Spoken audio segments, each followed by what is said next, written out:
Assalamualaikum warahmatullahi wabarakatuh.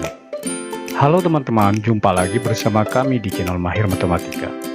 Rangkaian video kali ini kita akan melanjutkan pembelajaran tentang teorema Pitagoras, khususnya mengenai triple Pitagoras, kebalikan teorema Pitagoras, sehingga kita bisa menentukan jenis segitiga, apakah itu lancip, atau siku-siku, ataupun tumpul. Nah, untuk itu mari kita simak video berikut ini. Panjang sisi-sisi dari segitiga siku-siku seringkali dinyatakan dalam tiga bilangan asli. Nah, tiga bilangan asli yang memenuhi persamaan pada teorema Pitagoras itu disebut dengan triple Pitagoras. Triple Pitagoras bisa dicari melalui tabel sebagai berikut. Nah, di sini kita lihat pada baris pertama itu ada pi, ada q, kemudian pi kuadrat tambah q kuadrat. Pi kuadrat dikurangi Q kuadrat 2 pi Q. Nah, hubungannya kemudian triple Pitagoras. Di sini syaratnya Pi itu adalah bilangan yang selalu lebih besar daripada Q. Kita contoh misalnya ya. Di sini Pi-nya adalah 2, Q-nya 1. Maka Pi kuadrat tambah Q kuadrat di sini adalah 2 kuadrat. Jadi 2 kuadrat tambah 1 kuadrat sama dengan 5. Kemudian 2 kuadrat dikurangi 1 kuadrat sama dengan 3. Kemudian 2 pi Q berarti maksudnya 2 kali 2 kali 1 sama dengan 4. Nah, hubungan apa yang diperoleh? Ternyata 5 kuadrat itu sama dengan 3 kuadrat ditambah dengan 4 kuadrat. 5 kuadrat adalah 25, 3 kuadrat 9, 4 kuadrat adalah 16. Sehingga 9 ditambah 16 adalah 25. Sehingga triple Pitagorasnya di sini adalah 5, 3, 4. Demikian juga untuk baris yang kedua. Sekarang perhatikan ya, di sini tidak akan saya bahas semua, hanya 2 soal. Yang pertama adalah Q. Q-nya adalah 3. Ya. Q3, kemudian Q-nya 2. Pi-nya 3 maksudnya ya. Q-nya 2. Kemudian dimasukkan ke dalam rumus pi kuadrat tambah Q kuadrat berarti 3 kuadrat ditambah 2 kuadrat. 3 kuadrat adalah 9, ditambah 2 kuadrat adalah 4, 9 tambah 4 adalah 13. Demikian juga untuk pi kuadrat dikurangi kuadrat, berarti 3 kuadrat dikurangi 2 kuadrat. 3 kuadrat 9, 9 dikurangi 2 kuadrat 4 berarti 5. Kemudian demikian juga untuk 2 pi Q, 2 kali pi-nya. Pi-nya itu adalah 3 kali Q, Q-nya 2. Jadi 2 kali 3 kali 2 adalah 12. Sehingga hubungan apa yang diperoleh? Sama dengan 13 kuadrat. 13 kuadrat itu sama dengan 5 kuadrat ditambah dengan 12 kuadrat. Dengan demikian 13, 5, dan 12 ya. 12 itu disebut dengan triple Pitagoras. Contoh lagi, sekarang kalau belum paham ya, coba dilihat. Pi-nya adalah 4. Q-nya adalah 1. Masukkan ke dalam rumus. Pi kuadrat tambah Q kuadrat berarti 4 kuadrat ditambah 1 kuadrat. Jadi 4 kuadrat adalah 16, tambah 1 kuadrat, 1 berarti 17. Kemudian Pi kuadrat dikurangi Q kuadrat. 4 kuadrat dikurangi 1 kuadrat. 16 kurangi 1, 15.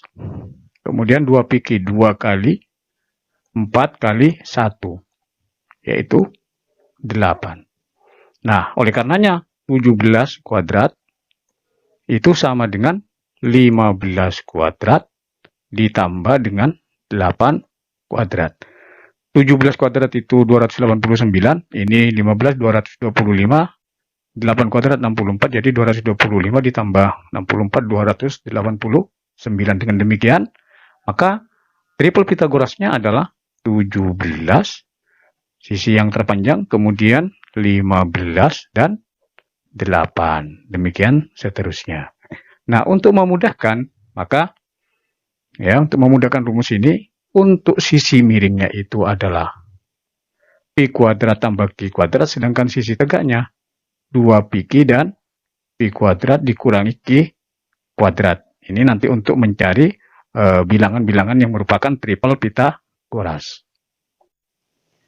Berikut contoh tentang triple Pitagoras. Perhatikan kelompok angka di bawah ini. Tentukan mana yang merupakan triple Pitagoras. Kita langsung kerjakan yang A. Ya. Jadi untuk menentukan apakah ini triple Pitagoras, kita kuadratkan. Kita susun dari yang kecil. Ini dikuadratkan. 4 kuadrat itu 16, 5 kuadrat 25, 36 kuadrat 36. 16 tambah 25 itu 141. Jadi tidak sama. Karena tidak sama, maka ini bukan triple Pitagoras. Jadi bukan. Sekarang yang B. Dengan cara yang sama. Sisi yang terpendek 13, 14, dan 15. Semuanya kita kuadratkan. 13 kuadrat 169, 14 kuadrat 196, 15 kuadrat 225. Ini ditambahkan, ini adalah 365, berarti juga tidak sama. Karena tidak sama berarti bukan triple Pitagoras. Bukan. Kemudian yang C. Yang C juga begitu. Sisi yang terpendek 1, kemudian 2, dan akar 5. Semuanya kita kuadratkan.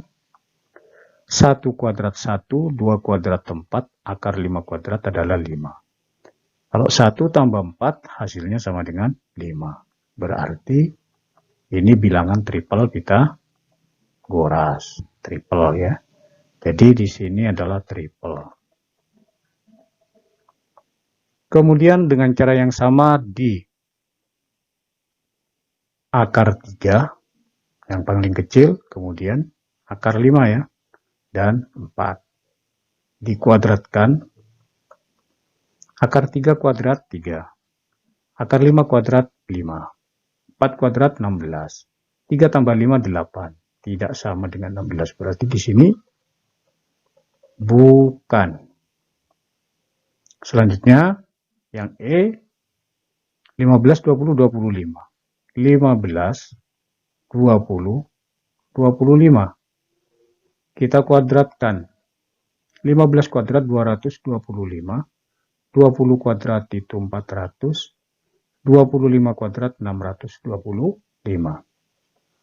225 ditambah 400, ya, itu adalah 625. Jadi sama. 625. Karena sama berarti masuk triple Pitagoras. Jadi ini adalah bukan ya. Ini bukan, yang ini adalah triple. Jadi di antara 5 bilangan ini, ya kelompok bilangan ini yang masuk triple Pitagoras adalah C dan E. Konsep Pitagoras juga bisa digunakan untuk menentukan jenis suatu segitiga. Apakah segitiga tersebut termasuk segitiga sama lancip, segitiga lancip maksudnya, tumpul, atau siku-siku. Langkah yang harus dilakukan sama seperti menentukan triple Pitagoras. Pertama, mengkuadratkan ketiga bilangan tersebut. Kemudian mengecek dengan pedoman sebagai berikut, di mana C itu adalah bilangan terbesar. Jadi, untuk jelasnya, di sini diberikan beberapa soal, manakah di antara kelompok 3 bilangan berikut yang membentuk segitiga siku-siku, segitiga lancip, dan segitiga tumpul. Soal yang A. 13, 9, 11. Jadi diurut dari yang terkecil ya. 9, kemudian 9 kuadrat ditambah 11 kuadrat. Apakah lebih kecil, lebih besar, atau sama dengan 13 kuadrat? 9 kuadrat berarti 81 ditambah 121. Ini selama 169. Hasilnya adalah 202. Ternyata lebih besar daripada 169. Ini lebih besar. Karena lebih besar, maka di sini segitiganya adalah segitiga apa? Segitiga lancip. skip. Itu maksudnya contoh menentukan segitiga berdasarkan triple Pythagoras itu ya. Kemudian 8, 17, 15. 8 kuadrat ditambah 15 kuadrat. Apakah sama dengan 17 kuadrat? 64. Ini 225. Ini adalah 289. 64 tambah 225, 289.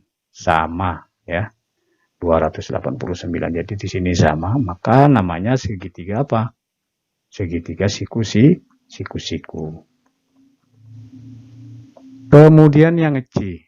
Yang C 130, 120 dan 50. Yang terkecil adalah 50 kuadrat. Ditambah 120 kuadrat. Apakah sama atau lebih kecil atau lebih besar? 130 kuadrat. 50 kuadrat di 2500. 12 kuadrat berarti 120 kuadrat berarti 14.400. 130 kuadrat berarti 16.900. 2.500 tambah 14.400 adalah 16.900. Sama ya, 16.900. Karena ini sama, maka segitiganya juga siku-siku. Dan yang terakhir di 12, 16, 5. Sisi terkecil 5 kuadrat ditambah dengan 12 kuadrat. Apakah sama, lebih besar atau lebih kecil daripada 16 kuadrat? 5 kuadrat 25. 12 kuadrat 144. 16 kuadrat 256. 25 ditambah 144, 169 lebih kecil daripada 256. Maka namanya, karena lebih kecil, berarti segitiganya tumpul.